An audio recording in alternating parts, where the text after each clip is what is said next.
Hi, Agri-learners! Good day ulit. Maraming salamat sa panunood. Today is very interesting topic. Crop protection tayo. 5 test drills. Sigurado ako marami kayong matututunan dito. Simulan natin. Question number 1. This is a biological control organism that usually lives inside the body of its host and consumes only one host to complete its life cycle. Is that a parasitoid?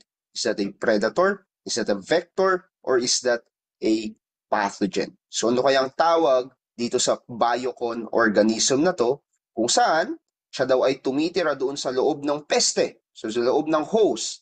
And then kapag lumaki siya, kinokonsume niya yung host and yung host na yun ay namamatay. So para masagot dyan, kailangan nating malaman ano ba ang isang biological control organism. So, ang biological control organism, yan yung paggamit ng living organisms para kontrolin yung population ng isang insect pest. Okay? So, it would either be gagamit ka ng isang organism to nakainin yung mga insect pest na yan, different types, bigyan ng sakit yung mga insect pest na yan, but the purpose of this organism is to manage, suppress, and eliminate yung population ng mga peste na to sa ating halamanan. And there are many kinds of biological control, depende sa kung paano sila nag-work. So the first one would be what we call as parasitoid. So these parasitoids, itong organism na to, ang ginagawa nila, mangingitlog sila ngayon doon sa host organism or doon sa peste. Now, kapag nangitlog sila doon sa loob mismo ng peste, i-inject nila yan doon. Syempre, yung itlog nandun sa loob ng host, kapag yung itlog na yun ay nagsilakihan, i-consume niya yung host na ito. Diba? So, amazing and medyo brutal rin, right? So, yan yung concept ng parasitoid. The concept of parasitoid as well, remember, isang host lang yung kaya niyang maapektuhan. Bakit? Kasi once na nag-hatch yung itlog, naging larvae yan and kinonsume niya yung host, hindi na yan pupunta into another host para i-consume pa. Okay? So kung ano yung host na naitlogan nung initial parent parasitoid organism natin, yun lang yung mamamatay na host. Okay? Kaya yung sagot dito sa question na to is actually parasitoids. So anong example ng parasitoids? It would be this wasp. Okay? It would be this wasp. We call this as diadegma. Tapos itong diadegma na to, nangingitlog siya sa katawan uh, ng larva na to, which is we call as the DBM, diamond backmoth or Plutella xylostella, kasi itong mga larvae na to, they are very destructive sa mga crucifer plants natin. So that's a parasitoid. So another classification of a biocon is what we term naman as predator. Okay? Predator. So ano ba ang trabaho ng predator? They hunt, kill, and consume their prey. Okay? So itong mga biocon na to, nire-release natin siya sa farm para puksain mismo, kainin yung peste na nasa farm. So dito, multiple insect pests ang kanyang napapatay. Multiple insect pests ang napapatay ng mga predator na to. Kasi isipin nyo na lang, yung lion, di ba? Yung lion, kumakain niya ng multiple deers, right? So kapag mayroon kang host doon sa halamanan mo na nakakasira sa yung halaman, mag-release ka doon ng natural predator niya, yung natural predator na yun, kakainin niya mismo yung peste.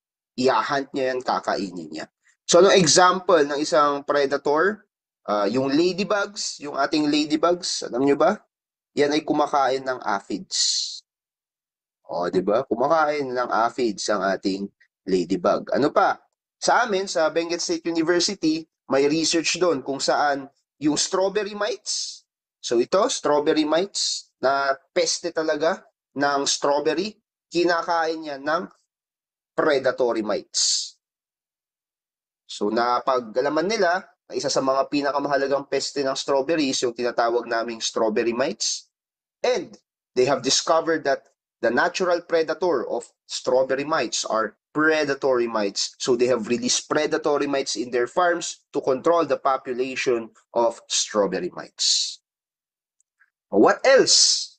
So it would be a parasitoid in the form of parasitoid, in the form of predator. Biocon can also work as a pathogen. Oh wow, sir, akala ko ba masama ang pathogen kasi nakakapagbigay yan ng sakit sa halaman, di ba? Well, may mga pathogen na nakakapagbigay ng sakit sa peste mo, but not necessarily sa halaman kasi magkaiba sila ng genetic makeup. Okay? So these pathogens can either be bacteria, virus, or fungi, pero ang purpose nila, bigyan ng sakit yung insect pest. O, pag nagkasakit yung insect pest, mamamatay yan. Okay? So ano examples ng isang pathogenic biological control? Yung ating Bacillus thuringiensis. Yung Bacillus thuringiensis natin is a species of bacteria na nasa soil and it creates proteins na toxic sa ilang mga insekto katulad ng ating corn borers, I suppose. Kaya naman, di ba? Ang BT natin, yung Bacillus thuringiensis natin, ginagamit din siya sa ibang halaman as a form to upgrade their genetics para hindi sila mapeste ng mga insects na takot sa BT na to. Kaya di ba meron tayong BT corn. So yung BT corn is basically a corn with a component of your Bacillus thuringiensis. It is not harmful to the corn, it's not harmful to humans, but it is harmful to the pest of corn. Okay? So yun, kaya ang tamang sagot dito sa question na to, inuulit ko, it is a biocon organism that lives inside the body. So it lives inside the body kasi iitlog yan doon sa ating host.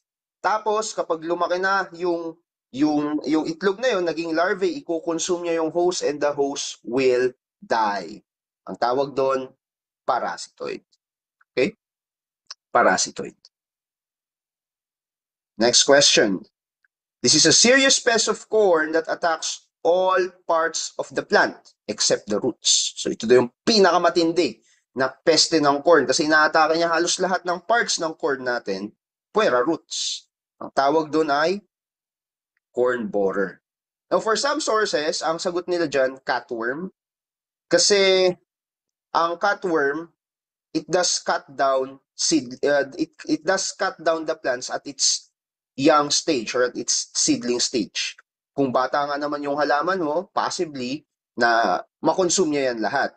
However, upon further analysis, I would say na corn borer pa rin yung pinakatamang sagot because cutworm is more of a general pest, not just for corn. Eh ang tinatanong dito sa question, it is a serious pest specifically of what? Of corn plant. So cutworm, although they do cut down the seedlings of corn, they're also important pests. They are also important pests to other plants natin. So ano ba ang cutworm? Well, basically, cutworm is a moth larva. So moth larva, uod yan. And they do cut down the young plants on the soil level. So ang pinaka-inaapektuhan niya dyan is yung seedling stage ng ating halaman. They are very, very problematic in the early stages of crop development. So ang pinaka-focus ng cutworm is to cut through the stems. Okay? Stems just below the soil surface. Okay? Or yeah, just below the soil surface. And yung action, yung mechanism niya of cutting that stem will now be detrimental to your seedlings. Syempre, hindi nalalaki yung seedlings mo kapag wala na siyang stem. Yeah? So yan ang cutworm. How about cornstalk borer? So ang cornstalk borer is also an uod. Okay? Uod rin to, ang pinaka inaatake nito ay corn. Pero what specific parts of your corn? The part of the stalk. So stalk ng corn, particularly the lower stalk. So yan ang inaatake ng corn stalk borer. So ginagawa niya, siya ay i-insert niya yung sarili niya doon sa lower stalk ng corn and magde-derive, doon siya kakain, doon siya magde-derive ng nutrients. Siyempre, kapag natamaan yung stalk ng corn mo, maapektuhan rin yung translocation or yung yung paglipat ng mga important nutrients and water doon from the roots going to the different parts of your corn. Kaya siya very damaging rin. However, very specific lang ang focus ng corn stalk borer. Ang tinatanong natin dito sa question kanina is that it's a pest that attacks almost all parts of your corn. Eh, ang corn stalk borer, corn stalk lang, lower stalk lang yung ina-attack niya. O how about naman ang corn semilooper? Ang corn semilooper is again an insect pest of corn, but this is now attacking the leaves of corn or yung ating leaf sheets. Okay? Yung dahon ang pinagpufukusan ni corn semilooper. Siyempre, kapag kinain niya yung dahon, maapektuhan yung ability ng halaman na mag-photosynthesize. Kaya very important insect pest din yan. Kailangan yan puksain. However, hindi siya as devastating as your corn borer kung saan halos lahat ng parts ng mais mo kinakain nitong corn borer. Yan. So this is a corn borer. Okay? Dito sa Pilipinas, isa sa mga main corn borers natin is what we call as Asiatic corn borer. Sa West, European corn borer naman ang tawag nila sa kanila. Anyways, corn borers, they attack nearly every part of your corn plant except for the roots. So, ano yung inaatake nila? They bore. So, they bore means parang humuhukay sila, ini-insert nila yung sarili nila doon sa stalks, okay? Doon sa ears, okay? Yung doon sa mais mismo, doon sa cobes, doon sa tassels. So, kapag ginawa nila yan, they will be effectively weakening the plant and making the plant more susceptible to other pests and diseases as well. So ito yung pinaka mechanism talaga ng corn borer is yung tunneling nila eh. So uod din sila and they do tunnel in the plant tissues of your corn, disrupting now the flow of nutrients and water which can lead to reduced crop yield and the death of your mais. So corn borers, they are very, very highly destructive and they are a major cause of concern in corn production. Next question, ito daw ay isang antibiotic that interferes with peptidoglycan synthesis and prevents cell wall synthesis in growing bacterial cells. Is that a kanamycin, cycloheximide, penicillin, or streptomycin? So ano kayang tawag dito sa antibiotic na to? O, ano yung mechanism niya of killing the bacteria? It is by interfering with the peptidoglycan synthesis and prevents cell wall creation sa bacteria na lumalaki. Ang tawag dyan ay letter C, penicillin. Okay. Bakit kaya penicillin ang sagot? Well, kailangan natin maintindihan yung mga different terms sa question na to. Ano ba ang peptidoglycan? Ano yan? Ano ba ang bacteria? Diba? Well, we all know that your bacteria is a prokaryotic cell. So, prokaryotic cell yung bacteria natin. So, mga prokaryotic cell, wala silang true cell wall, but they are protected by somehow cell wall-like na structure. And this cell wall-like was created by the synthesis of what we call as peptidoglycan. Peptidoglycan. So walang true cell wall yung ating bacteria, pero may structure sila that protects them, gives them the structure, and this is made from the substance peptidoglycan. So ito yon, yung green area na yan. Now anong ginagawa ni penicillin?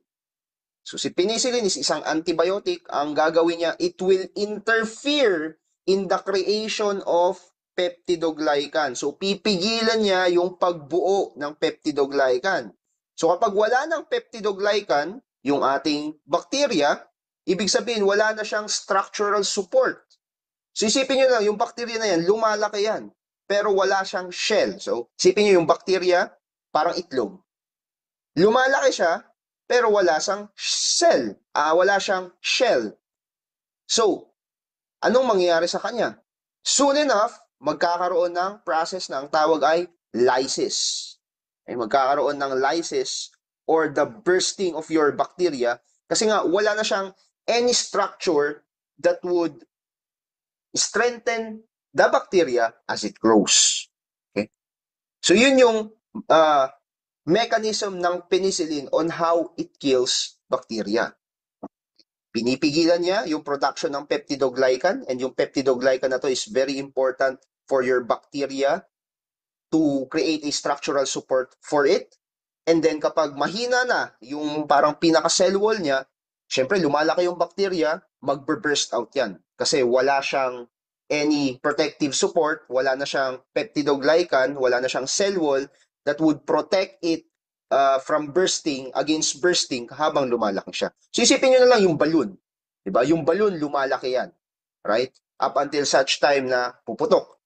So isipin nyo yung balloon, habang binoblow mo, mayroon kang penicillin na pinapanipis niya yung layers of your balloon from time to time. O habang luminipis yun, lumalaki yung balloon, edi mas mabilis yung duration na puputok agad yung balloon. So that's one way of thinking about how penicillin works in killing your bacteria. How about yung ating kanamycin and streptomycin? Well, ang kanamycin mo and streptomycin mo, these are also antibiotic, which means they also kill bacteria. Pero they are called specifically as an aminoglycoside antibiotic. And this means, ang ibig sabihin yan, itong kanamycin and streptomycin, they do hack the bacteria in the creation of their own protein. So ang bacteria kasi para mabuhay yan, kailangan niya mag-synthesize ng protein. Anong gagawin ng kanamycin and streptomycin? Para silang mga hackers.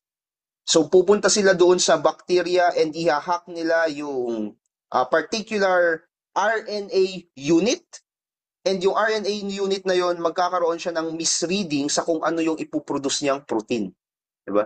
So instead na good protein, let's say yung ipoproduce niya, it would now create an error within the bacteria, and magpuproduce siya ng bad protein or different types of protein na hindi naman niya kailangan or possible na makasama pa sa kanya. So yan naman yung mechanism ng kanamycin. Kung isipin nyo na lang, para silang mga hackers. They hack yung RNA ng bacteria, and dahil na-hack yung RNA ng bacteria, instead na mag-produce siya ng tamang protein, hindi na. Nagpuproduce siya ng maling protein, so useless protein or possibly protein na harmful sa iyong bacteria. Yun naman ang mechanism ng kanamycin and streptomycin. O how about yung ating cycloheximide? So yung cycloheximide natin ay parang kanamycin yan and streptomycin. Ang pinagkaiba lang, ang cycloheximide, pinipigilan niya yung production or synthesis ng bacteria sa eukaryotic cells. So ano yung mga organism na may eukaryotic cells? Animals, plants, fungi, tao. Lahat tayo may eukaryotic cells. Ano ba kasi ang pinagkaiba ng eukaryotic sa prokaryotic? So ang prokaryotic cell, wala silang true cell wall. I mean, iba yung structure ng cell wall nila. It is being made from peptidoglycan. Wala silang true nucleus, ang mga prokaryotes. Yan, wala silang true nucleus, and wala silang gaanong organelle sa kanilang cells. Ang eukaryotic cells, meron tayong true cell wall, meron tayong true nucleus, and meron tayong maraming organelles within our cell. So, ang kanamycin and kanamycin and streptomycin, they do attack the capacity of your prokaryotic cells to produce or to synthesize protein, whereas yung cycloheximide mo naman, they do inhibit protein synthesis among eukaryotic cells. So bakit nila ginagawa yan? Ang cycloheximide, mostly ginagawa yan for research purposes, para makita natin yung effect ng some sort of protein sa growth and development ng isang organism. And it is also important sa fungi, kung titignan natin. Kasi ang fungi ay eukaryotic cells yan, so we can actually create a cycloheximide solution that would prevent certain fungal plant pathogen from growing by inhibiting yung kanilang protein synthesis. So that's cycloheximide. Next question. This is a group of microorganisms that can directly penetrate the intact host surface. So ano kaya yan? Ito daw ay isang microorganism They can directly penetrate. Nakakapasok sila directly dun sa host kahit na walang opening. So ang tawag dyan sa pathogen na yan ay fungi. No, kapag may nematode dyan, pwede rin ang nematode. They directly enter the plant or they directly enter the host. So bakit ang fungi nakakapasok sa host? Ano ba yung mechanism nila? Now for some fungi, ang ginagawa nila, nagpuproduce yung mga yan ng enzymes. So imagine mo yung fungi natin, nasa lupa, maglalakbay yan papunta sa halaman. Kapag naka-attach na siya doon sa halaman, magpuproduce siya ng some sort of enzyme. And ano yung purpose ng enzyme na yon?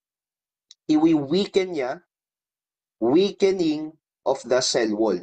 So kapag weak na yung cell wall ng halaman, through its structure, yung kanyang hyphae, makakapasok na ngayon siya doon sa halaman, and through the structure na hostorium, makaka-penetrate siya doon sa mga cells ng halaman, deriving nutrients from that plant.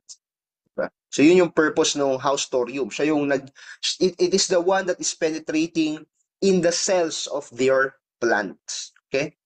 Now, very devastating din ang fungi kasi hindi siya basta-basta naaalis. Bakit? Because of the structure called appresorium. Yung appresorium na yan yung structure na nakadikit doon sa halaman para hindi siya basta-basta maihangin or hindi siya basta-basta maalis. So bukod sa, sipin nyo, ang ginagawa ng fungi, dinuduruhan niya muna yung halaman. Tapos kapag dinuruhan niya yung halaman, hihina yung cell wall ng halaman, saka siya mag-penetrate, kumbaga. And it will now start to parasitize the plant, gaining nutrients from the plant, and that will be devastating to your plant.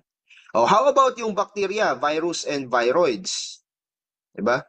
Ano yung mechanism nila para makapasok sa halaman? So, ang bacteria, virus, and viroids, mostly kailangan mo ng opening sa halaman. So, saan nakukuha yung mga opening na yan? Possible plant injury. O kunwari, may naglalaro doon sa farm mo ng stick na bata, natamaan niya yung kamatis mo, nagkaroon ng wound yung kamatis mo.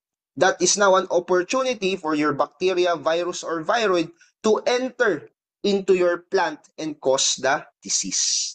Yan naman ang mechanism ng bacteria, virus, and viroids. They do not usually directly inject into the plant, but rather they need some opening para makapasok sila and makapag-cause ng disease. Although for some bacteria, they do produce enzymes rin that would weaken yung cell wall ng halaman para makapasok sila, pero very rare yung mga types of bacteria na yun. The next question has something to do with history. And this is very important and very interesting rin. Sabi niya dito, sino daw yung nagpakita ng fire blight of pear and twig blight of apple is caused by a bacterium. So he showed that the sickness, fire blight of pear and twig blight of apple is caused by a bacterium. Is that Erwin Frank Smith, Dmitry Iwanovsky, Martinus Willem Bajering, or Thomas Jonathan Burrill? So the correct answer is letter D, Thomas Jonathan Burrill. So Thomas Jonathan Burrill and Erwin Frank Smith, these are two important figures, especially in the area of plant bacterial pathogen. So sila yung mga first scientists, one of the first scientists or researchers that were able to prove that a certain types of bacteria can cause disease. Okay? So nag-focus sila sa bacteria na nasa halaman. And si Jonathan Burrill, pinag-focusan ng research niya is on the twig blight of apple and fire blight of pear. So nakita niya na yung blight disease na to is caused by a bacteria, and he termed that bacteria as Erwinia amylovora. Okay? Now Smith, his work came after Burrill. So very important din ang naging role ni Smith, especially in understanding kung paano yung ating mga plant bacterial pathogens affect our plants, that led now to the characterization of plant bacterial characterization of plant bacterial pathogen. So yan naman yung contribution ni Smith. But remember, these two figures, ang focus nila ay ang naging focus ng research nila is bacteria on plants. So sila yung mga pioneers dyan na nagpatunay na ang halaman ay nasasaktan na rin ng bacteria. Hindi lang pala tao ang ini-infect ng bacteria, pati halaman. And yung isa sa mga pinakaunang plant bacteria na na-discover is yung Erwinia amylovora, which is causing twig blight and fire blight in pears and apples. How about the other two researchers here? Si Dmitry Iwanovsky and Martinus Willem Beijering. They're also important sa plant path. Because, for example, si Iwanovsky, ang naging focus ng research niya is on TMV or yung tobacco mosaic virus. Very famous si Iwanovsky because he is the one who first discovered TMV in 1892. Diba? So, tatanong kayo, sir, anong big deal nung na-discover niya yung TMV? And actually, ang TMV, yan yung pinakaunang virus sa lahat ng virus na na-discover. So, prior to 1892, ang alam lang natin, bacteria. But then, si Iwanovsky, na-discover niya na mayroon pa palang organism na mas maliit sa bacteria that is causing a disease. And for this, it was causing specifically a disease among tobacco plants. And that pathogen is called the tobacco mosaic virus. Kaya nung na-discover ang tobacco mosaic virus, it is also pioneered the way in the creation of virology or the study of viruses. So kung bakit mayroon tayong pag-aaral ng COVID ngayon is because sa research on tobacco mosaic virus. Okay? How about si Martinus Willem Beijering? Well, this one is famous on his work then on TMV, kinonfirm niya yung ni-research ni Iwanovsky, further establishing the concept of viruses on infectious agents. O, diba? So, kahit na yung last part natin na medyo history, ang dami pa rin nating natutunan. So, thank you sa pakikinig. God bless you all. God bless sa inyong pagre-review.